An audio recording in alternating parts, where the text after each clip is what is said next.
What's up mga kapadyak? Ito na po yung bagong setup ni Philippine Eagle BMX bike. Yan po, bago po yung mags niya.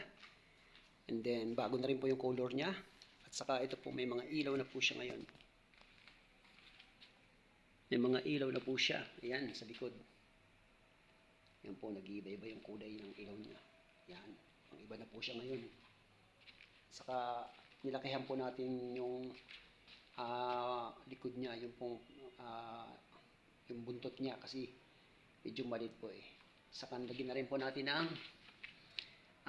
Captain Pinas. Yan po yung YouTube channel ko. So, binago na rin po natin yung kulay ng 17. Silver na po yan. And then, bago na rin po yung pangalan ng Philippine Eagle. At naka-varnish na po yan para makintab. At yan po yung kanyang headlight. Ganda. Kulay blue.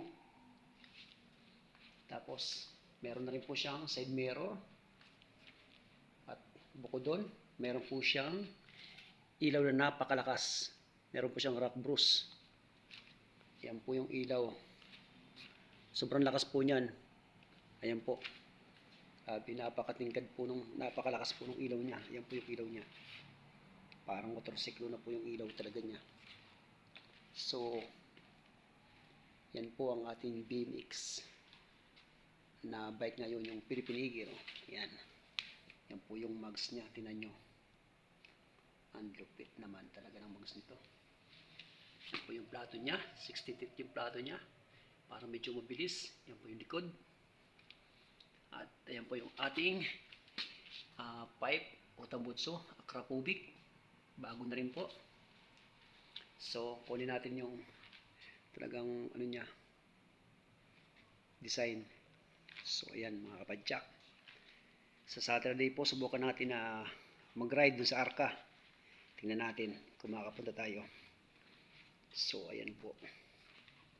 Napakaganda ng ilaw niya. Sobra. Napakalakas. 1,000 lumen po yan na rock bruise. Tapos yan po yung kanyang headlight.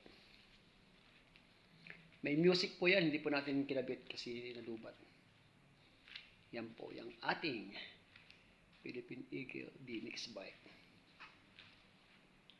Yan. Yan na po ang itsura niya ngayon. So, sa gustong makakita sa akin, kapag nag-ride po ako, or sa Lunita, chat ko po kayo para makita nyo po ang bagong setup ng ating bike. So, yun lang po. Bye-bye.